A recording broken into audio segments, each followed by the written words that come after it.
Good morning friends. आज हम 12th class की बुक बिजनेस स्टडीज़ के chapter number 2 the principles of management से हेनरी फ्योल का थर्ड प्रिंसिपल पढ़ने वाले हैं। थर्ड प्रिंसिपल है डिसिप्लिन। अब डिसिप्लिन हम किसे बोलते हैं? आम भाषा में हम डिसिप्लिन किसे बोलते हैं? हिंदी में हम इसको बोलते हैं अनुशासन। अनुशासन में रहना, यानी एक इंसान जो अपनी सीमा के अंदर रहे। चाहे वो घर है, घर में हमारे पेरेंट्स ने जो हमारे लिए सीमाएं बनाई कि हमें कब कैसे बात करनी है, कैसा व्यवहार करना है, समाज में हमें कैसे रहना है, ये सब किस में आता है? अनुशासन में आता है। तो ऑर्गेनाइजेशन में भी डिसिप्लिन होना चाहिए। डिसिप्लिन है क्या? ये कहते हैं discipline refers to following code of conduct, rules, regulations of employment agreement. अगर हम किसी ऑर्गेनाइजेशंस की बात कर रहे हैं तो एक सर्टेन जो भी उस ऑर्गेनाइजेशन का कोड ऑफ कंडक्ट है, जो भी उस ऑर्गेनाइजेशन के कायदे कानून हैं, रूल्स रेगुलेशंस हैं, उन सबको फॉलो किया जाना चाहिए, चाहे वो सुपीरियर हो चाहे वो सबऑर्डिनेट हो। अब इसका ये मतलब नहीं है कि सुपीरियर अपने सबऑर्डिनेट्स के लिए रूल्स और रेगुलेशंस बनाएगा और वो सारे रूल्स और रेगुलेशंस सबऑर्डिनेट ही फॉलो करेंगे, ऐसा नहीं है। रूल्स और रेगुलेशंस उनको भी फॉलो करने पड़ते हैं जो उन रूल्स और रेगुलेशंस को, जो उस कोड ऑफ कंडक्ट को बनाते हैं, वो भी उसे फॉलो करेंगे। इंसानों की बात तो छोड़ दीजिए, आप जानवर भी डिसिप्लिन को फॉलो करते हैं। आपने देखा होगा चींटियां हमेशा एक लाइन में चलती हैं, एक लाइन में ही चलती हैं चींटियां हमेशा। कभी भी आप उसको पैर रखकर उसके रास्ते से उसका रास्ता आप काट दीजिए, फिर भी थोड़ी देर के लिए भटकेंगे, फिर उनकी लाइन वहीं से शुरू हो जाती है।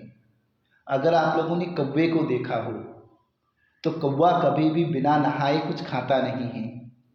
और यहाँ तो भैया सुबह बिस्तर से उठना बाद में है, मम्मी ने चाय पहले पकड़ा देनी है कि चाय पी। तो कुछ नियम हैं, कायदे कानून हैं कि अगर आप घर में भी उठ रहे हैं तो आप प्रॉपरली पहले आप फ्रेश हों, ब्रश करें, नहाएं धोएं, उसके बाद अपना चाय पिएं या नाश्ता करें। Whatever you want to do you can. लेकिन यहाँ बात हम ऑर्गेनाइजेशन की कर रहे हैं, बिजनेस ऑर्गेनाइजेशन की बात कर रहे हैं, तो वहाँ दो पार्टीज होती हैं, सब सुपीरियर्स और सबऑर्डिनेट। तो जितने भी कोड ऑफ कंडक्ट हैं, रूल्स और रेगुलेशंस हैं, उनके बीच में क्लियर एग्रीमेंट होना चाहिए, वो सभी को फॉलो करने चाहिए। तो पहला पॉइंट यही कह रहा है, following code of conduct, rules regulations of employment agreement. Employment agreement के जितने भी रूल्स और रेगुलेशंस हैं या जो भी कायदे कानून हैं, कोड ऑफ कंडक्ट है, उसको फॉलो करना। दूसरा क्या है? Good superior at all levels, यानी जितने भी लेवल्स पे सुपीरियर हैं वो सभी अच्छे होने चाहिए। उनका अपने सबऑर्डिनेट के प्रति बिहेवियर अच्छा होना चाहिए। Clear and fair agreement among subordinate and superior. Superior और सबऑर्डिनेट के बीच में जो भी एग्रीमेंट हो रहा है वो एग्रीमेंट क्लियर और फेयर होना चाहिए, जायज होना चाहिए। Meeting commitments at all levels. अगर सुपीरियर कोई कमिटमेंट करता है कि अगर आप इस ऑर्गेनाइजेशन के साथ अगर आप मन लगाकर काम करेंगे या इस ऑर्गेनाइजेशन को के प्रति अगर आप डेडिकेटेड होंगे तो ये ऑर्गेनाइजेशन भी आप लोगों के लिए डेडिकेटेड होगा। अगर आप अच्छा करेंगे तो आपको बोनस भी दिया जाएगा, आपकी सैलरी इंक्रीमेंट भी होगी। तो ऐसी कंडीशंस में सुपीरियर को भी, अगर ऑर्गेनाइजेशन इतनी बड़ी बात बोल रहा है या सुपीरियर इतनी बड़ी बात कह रहे हैं, तो जो सबऑर्डिनेट्स हैं उनको भी अपने पूरी डेडिकेशन के साथ काम करना चाहिए, उनको भी अपने कमिटमेंट पे खरा उतरना चाहिए। अगर सबऑर्डिनेट्स अपने कमिटमेंट पे खरे उतरते हैं तो सुपीरियर्स को भी अपने किए हुए वादे, अपने किए हुए कमिटमेंट्स पे खरा उतरना चाहिए। अगर ऑर्गेनाइजेशन को बेनिफिट हो रहा है, प्रॉफिट ज़्यादा हो रहा है, तो उनके लिए भी ये बनता है कि वो उस डिसिप्लिन को फॉलो करें और उनको बोनस वगैरह दे, अपने कमिटमेंट पर वो खरे उतरें। फिर है जुडिशियस एप्लीकेशन ऑफ पेनल्टीज। जो भी पेनल्टीज डाली जाएं वो न्यायिक तरीके से डाली जाएं। ये ना हो कि जैसे अगर किसी वर्कर से कुछ गलती हुई है तो जो पेनल्टी वैधानिक है, जो उस गलती की का पनिशमेंट होना चाहिए या जितनी पेनल्टी उसकी गलती की होनी चाहिए उतनी ही अप्लाई करनी चाहिए। नाजायज़ तरीके से किसी को पेनल्टी या पनिश नहीं करना चाहिए। ये तो मीनिंग है डिसिप्लिन का। डिसिप्लिन रेफर्स टू बोल रहे हैं, discipline refers to following code of conduct, rules regulations of employment agreement, good superior at all levels, clear and fair agreement among subordinate and superiors, meeting commitments at all levels, judicious applications of penalties. Fayol insists that discipline is required at superior as well as subordinate level. फियोल क्या कहते हैं कि discipline की ज़रूरत हमें कहाँ है? Discipline की ज़रूरत हमें सुपीरियर लेवल पे तो है। या हम ऐसे बोल सकते हैं कि हमें डिसिप्लिन की ज़रूरत सबॉर्डिनेट लेवल पर तो है ही, लेकिन डिसिप्लिन की ज़रूरत हमें सुपीरियर लेवल पर भी है। यानी डिसिप्लिन को सबॉर्डिनेट लेवल पे और उसके साथ साथ सुपीरियर लेवल दोनों पर फॉलो करना चाहिए। The disciplinary rule shall not be applicable only on subordinates. यही बात कह रहे हैं कि जो अनुशासनात्मक नियम हैं, जो अनुशासन के नियम हैं, जो कानून हैं, कायदे हैं, वो सिर्फ सबॉर्डिनेट्स पर ही लागू नहीं होने चाहिए, उन पर ही एप्लीकेबल नहीं होंगे। But discipline requires good superiors at every level.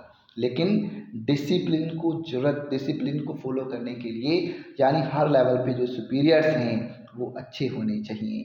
Clear and fair agreement between superior and subordinates, यानी जितने भी सुपीरियर और सबॉर्डिनेट्स हैं उनके बीच में क्लियर और फेयर एग्रीमेंट होना चाहिए। और जो भी पेनल्टीज डाली जा रही हैं वो सब जुडिशियस तरीके से ही अप्लाई की जानी चाहिए। ये है डिसिप्लिन। ये फियोल द्वारा दिया गया तीसरा प्रिंसिपल है। एग्जाम्पल दिया है इन्होंने, the employees must honour their commitments towards the organisation by working effectively and efficiently. अगर एम्प्लॉयज ने ऑर्गेनाइजेशन द्वारा दिए गए वर्क को बहुत ही इफेक्टिव और इफिशिएंट तरीके से किया है तो सुपीरियर्स की ये रिस्पॉन्सिबिलिटी बनती है, तो सुपीरियर को इस डिसिप्लिन को फॉलो करना चाहिए कि वो अपने कमिटमेंट पर खरा उतरे और एम्प्लॉयज़ को वो ऑनर करे। On the other hand superior must also meet their commitments by meeting their promises of increments, promotions, wage revisions. यानी जितने भी एम्प्लॉयज़ हैं उनका दायित्व बनता है कि वो वर्क को बहुत ही इफेक्टिव और इफिशिएंट तरीके से करें। दूसरी तरफ जितने भी सुपीरियर्स हैं, अगर वर्कर्स इफेक्टिव और इफिशिएंट तरीके से काम कर रहे हैं तो सुपीरियर्स की भी ये रिस्पॉन्सिबिलिटी बनती है कि वो अपने प्रॉमिसेस को पूरा करे। वो प्रॉमिसेस उनकी सैलरी को बढ़ाकर, उनका प्रमोशन कर कर, उनका वेज रिवीजन करके भी वो अपने कमिटमेंट्स को पूरा कर सकते हैं। यही डिसिप्लिन है। हिंदी में एक कहावत सुनी होगी, इस हाथ दो वो साथ लो, है ना। अगर सुपीरियर अपने सबॉर्डिनेट्स के साथ अच्छा बिहेव करते हैं, अपने कमिटमेंट्स पे खरा उतरते हैं, तो ऑब्वियसली सबॉर्डिनेट भी ऐसा ही करेंगे। गिव एंड टेक वाला रूल है ये। एक इज्जत दोगे तो इज्जत लोगे, मान सम्मान दोगे तो मान सम्मान मिलेगा। अनुशासन में रहोगे, आप अनुशासन में हमारे साथ रहोगे तो हम अनुशासन में आपके साथ रहेंगे। आप कायदे कानूनों को फॉलो करेंगे तो हम भी कायदे कानूनों को फॉलो करेंगे। आप इस बात को समझें कि एक सुपीरियर बोलता है अपने सबॉर्डिनेट को कि भैया इस प्रीमाइसिस में smoking is not allowed in this premises, या consuming wine is not allowed in this premises, कि यहाँ पर शराब पीना अलाउ नहीं है, बीड़ी सिगरेट पीना यहाँ पर अलाउ नहीं है। लेकिन बॉस खुद ऑफिस में बैठ के सूटे मार रहा है, तो this is not discipline. Positive effects of this principle क्या है? Systematic working in the organisation. इससे ऑर्गेनाइजेशन में जो वर्क है वो बहुत ही सिस्टमैटिक तरीके से होता है। Improves efficiency. इस प्रिंसिपल को फॉलो करने से इफिशियंसी भी इम्प्रूव होती है। Consequences of violation of this principle क्या है? डिसऑर्डर होगा, कन्फ्यूजन एंड चार्ज होंगी, रिसोर्सेज, अगर आप डिसिप्लिन नहीं रखते हैं ऑर्गेनाइजेशन में तो रिसोर्सेज का भी वेस्टेज होगा, रिसोर्सेज भी वेस्ट होंगी। अगर आप रूल्स और रेगुलेशंस को फॉलो नहीं करते हैं तो आपका कोई भी काम टाइम से पूरा होगा ही नहीं, हर काम में देरी होगी। और ऑर्गेनाइजेशन में, बिजनेस ऑर्गेनाइजेशन में किसी भी काम में देरी होने का मतलब आप समझते हैं बहुत बड़ा लॉस। तो delay in work in the absence of rules and regulations, ये हैं consequences of violation of this principles. Keywords क्या हैं? Framing of rules and regulations होते हैं डिसिप्लिन में। समझ लीजिए आपके जो कीवर्ड्स हैं क्या क्या इसमें हो सकते हैं।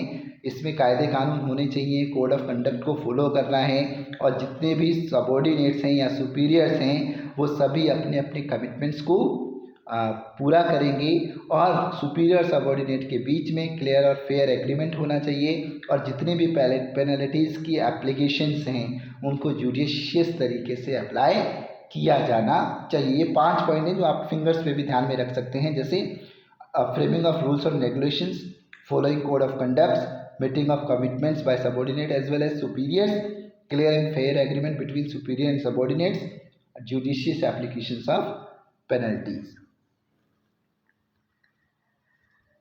अब नीचे एक क्वेश्चन दे रखा है, थोड़ा इसको समझते हैं। Vultech India Limited is manufacturing LED bulbs to save electricity and running under heavy losses.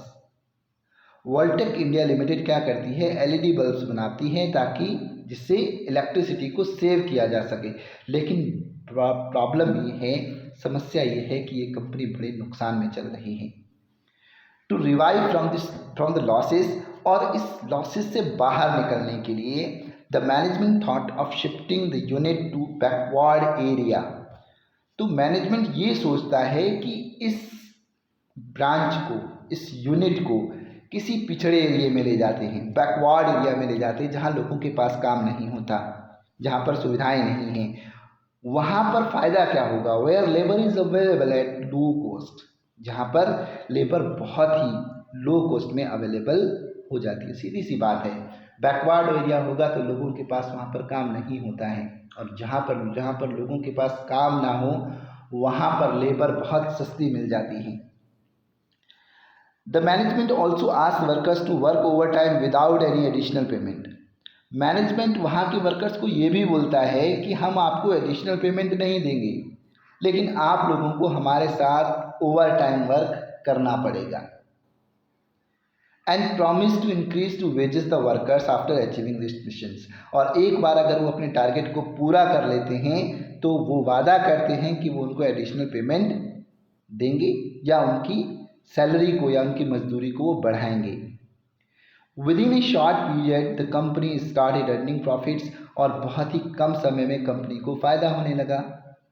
Because both the management and the workers honour their commitments, क्योंकि दोनों ने अपने कमिटमेंट्स को फॉलो किया। हमने 5 पॉइंट पढ़े थे कि चाहे वो सुपीरियर्स हों, meeting the commitments of subordinates by subordinates and superiors, तो यहाँ कमिटमेंट दोनों फॉलो कर रहे हैं।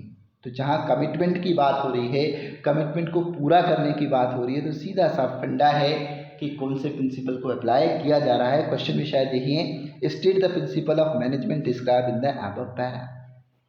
ऊपर के पैरे में कौन से प्रिंसिपल की बात की गई है, इसमें कोई शक की गुंजाइश नहीं है कहीं से भी। आप समझ गए होंगे कि ये जो प्रिंसिपल है वो डिसिप्लिन है। अभी हमने इसको पढ़ा भी था। अब आता है यूनिटी ऑफ कमांड। घर में 5 भाई हैं, जो सबसे छोटा है उसके ऊपर 4 भाई हैं। वो 4 भाई जिद पे अड़ जाते हैं कि ये जो 5वां भाई है ये मेरी बात मानेगा, ये मेरी बात को कभी नहीं टालेगा। तो चारों ऐसा ही बोलते हैं। अब जो बेचारा छोटा है वो कंफ्यूज है, क्योंकि वो उसके भाई हैं, लगाव तो उसको सभी से है, उसके लिए तो सारे भाई एक जैसे हैं। अब दुविधा ये है कि वो किसकी बात को माने। तो ऐसे में वो किसकी बात को माने। अगर किसी एक की भी बात को मानेगा तो बाकी के 3 भाई तो नाराज हो जाएंगे। ये तो दुविधा हो गई। और चारों भाई ये बोलते हैं कि भैया ये आदमी पहले मेरा काम करेगा, ये तो मेरा बड़ा प्यारा भाई है, ये तो सबसे पहले मेरा काम करता है। बाकी के 3 भी ऐसा ही बोलते हैं। तो ये क्या है? ये यूनिटी ऑफ कमांड नहीं है। यूनिटी ऑफ कमांड का मतलब क्या है कि आपका एक ही बॉस होना चाहिए, एक ही बॉस हो जो ऑर्डर दे। यानी एम्प्लॉयज़ जितने भी हैं वो एक ही बॉस से ऑर्डर को रिसीव करें और एक के प्रति ही उनकी जवाबदेही होनी चाहिए। अगर वो एक से ज़्यादा ऑर्डर्स रिसीव करेंगे, एक से ज़्यादा बॉसेस से ऑर्डर रिसीव करेंगे, तो वो कंफ्यूज हो जाएंगे और कोई भी काम नहीं हो पाएगा। तो यूनिटी ऑफ कमांड है, unity of command. According to this principle an employee should receive orders from one boss superior. इसमें यही कहा जा रहा है कि एक ही बॉस सुपीरियर से ऑर्डर रिसीव करना चाहिए, किसको? एम्प्लॉयज़ को। And should be accountable to one superior only, और वो एक ही बॉस के प्रति अकाउंटेबल होगा, एक ही बॉस के प्रति उसकी जवाबदेही होगी। Because he is receiving orders from more than one boss then he will get confuse. अगर वो एक से ज़्यादा बॉसेस के ऑर्डर रिसीव करता है तो वो कंफ्यूज हो जाएगा and will not be able to understand, और ये समझ नहीं पाएगा that whose orders must be executed first, कि सबसे पहले किसके ऑर्डर को एग्जीक्यूट किया जाए, सबसे पहले किसके ऑर्डर को फॉलो किया जाए। If employees of production department is asked to go slow in the production to maintain quality standard. If employees of production department के एम्प्लॉयज़ को बोला जाता है कि भैया प्रोडक्शन थोड़ा स्लो करें ताकि क्वालिटी स्टैंडर्ड मेंटेन हो सके। ऐसा कौन बोलता है? प्रोडक्शन इंचार्ज बोलता है। If employees of production department is asked to go slow in production to maintain quality standard by the production incharge and sales incharge instructs the employees to fasten the production to meet the pending orders. लेकिन sales incharge क्या बोलता है कि भैया जो production है वो थोड़ा जल्दी से कीजिए आप, ताकि जितने भी पेंडिंग ऑर्डर्स हैं उनको हम पूरा कर सकें। बॉस कितने हो गए? 2। एक प्रोडक्शन इंचार्ज हो गया। प्रोडक्शन इंचार्ज भैया लठ लेके खड़ा है कि प्रोडक्शन को धीरे धीरे करना है, क्वालिटी अच्छी आनी चाहिए। अगर हमारी क्वालिटी अच्छी होगी तो हमारा प्रोडक्ट डेफिनेटली बिकेगा। उधर से सेल्स इंचार्ज आता है कि भैया तुमने क्वालिटी तो बहुत अच्छी दे रखी है, हमारी मार्केट ऑलरेडी अच्छी है, अगर हम ऑर्डर टाइम से नहीं देंगे तो हमारे जो कस्टमर्स हैं वो तो हमसे नाता ही तोड़ देंगे। कस्टमर से हमें कोई फ़ायदा नहीं मिलेगा, वो तो फिर कहीं और से प्रोडक्ट खरीदेंगे। इसलिए आप थोड़ा प्रोडक्शन को आप फास्ट कीजिए ताकि हम जितने भी पेंडिंग ऑर्डर्स हैं उनको हम टाइम से पूरा कर सकें। अब एम्प्लॉयज़ के लिए तो भैया एक तरफ भाला लेके खड़ा है बंदा, एक तरफ बंदूक लेके खड़ा है, आदमी क्या करे?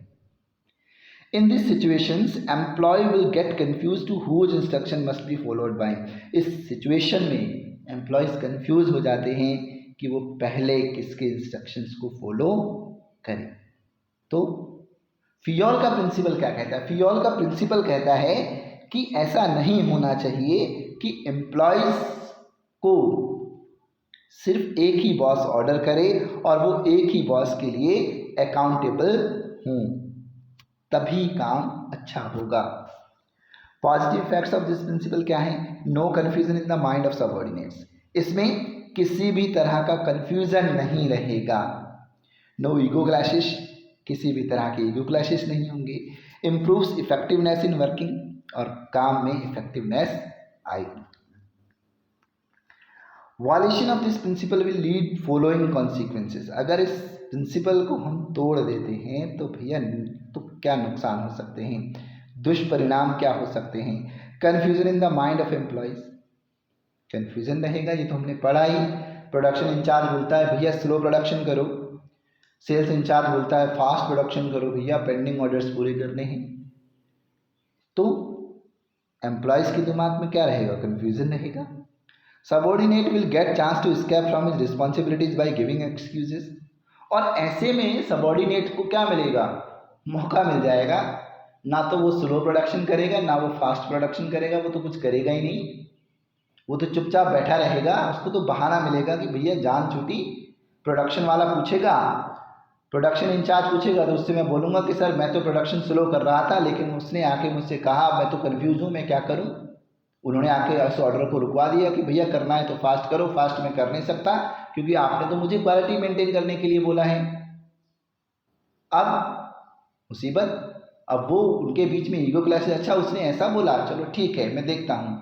फिर सेल्स इंचार्ज आता है कि भैया तुम प्रोडक्शन क्यों नहीं कर रहे हो? भैया मैं तो प्रोडक्शन कर रहा था, आपने कहा था कि प्रोडक्शन को थोड़ा फास्ट करें, और मैं फास्ट प्रोडक्शन कर रहा था, क्वालिटी अच्छी मेंटेन नहीं हुई और उसने आके रुकवा दिया। प्रोडक्शन इंचार्ज ने मना कर दिया कि इससे तो क्वालिटी अच्छी नहीं आ रही है, अब बताओ सर मैं क्या करूँ। तो ये क्या हुआ? रिस्पॉन्सिबिलिटी से भाग रहे हैं, एक्सक्यूजेस दे रहे हैं सबऑर्डिनेट। सबऑर्डिनेट्स को चांस मिलता है अपनी रिस्पॉन्सिबिलिटी से भागने का। अब इसी के साथ एक समस्या और होगी।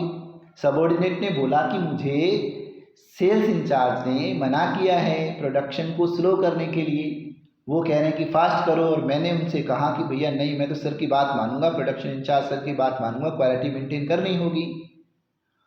उधर सेल्स इंचार्ज को बोलते हैं कि प्रोडक्शन इंचार्ज वाला तो भैया उन्होंने कहा था कि प्रोडक्शन को स्लो करो, मैं तो फास्ट ही करूँगा, आप मुझे बोल गए थे, मैं तो आप ही की बात मानूंगा।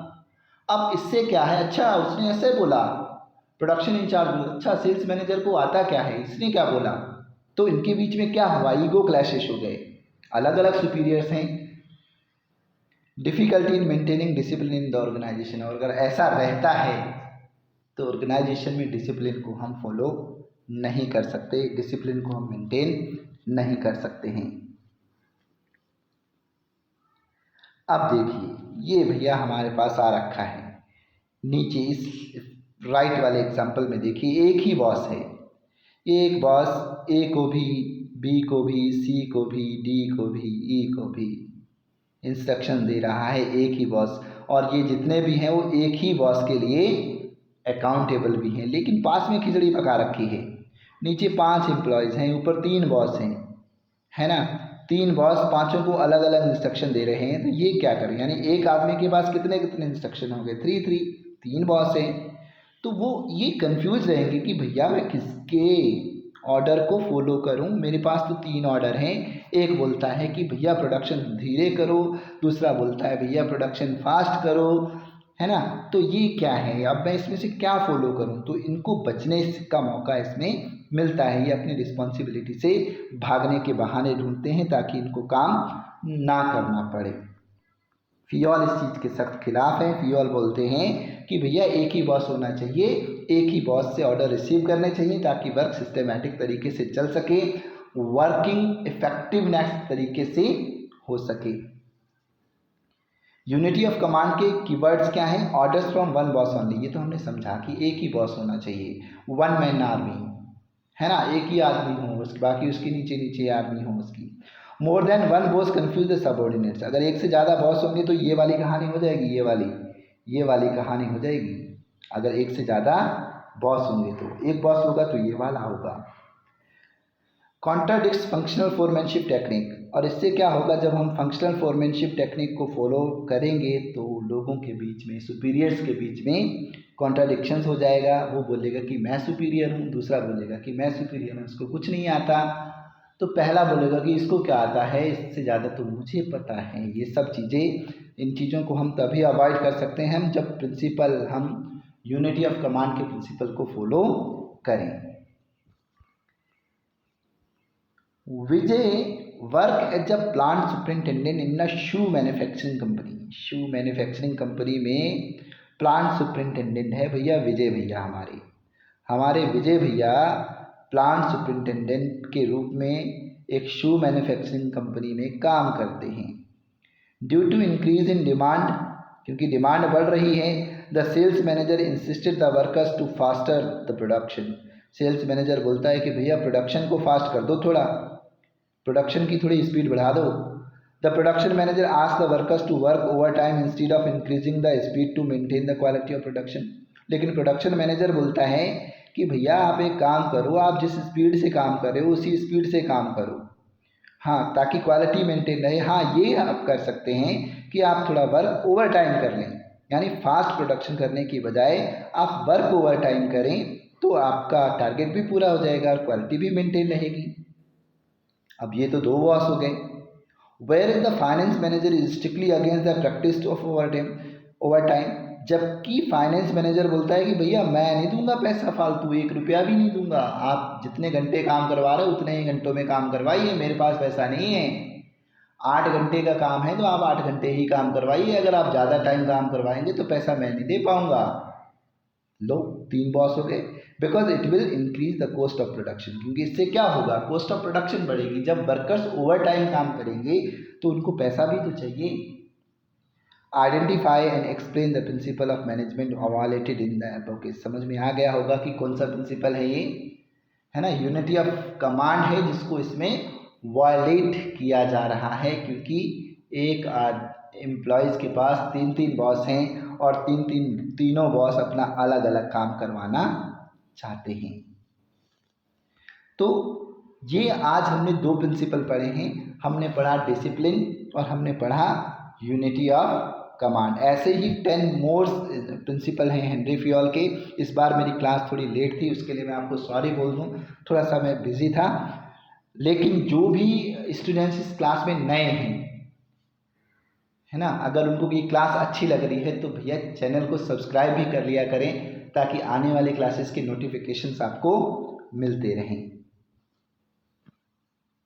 तो ठीक है, फिर जल्दी ही मिलेंगे अगली क्लासेस में। तब तक के लिए आप इसको देखिए, स्टडी कीजिए और पढ़ाई कीजिए खूब मन लगाकर और अच्छे अच्छे नंबर्स लेकर आइए।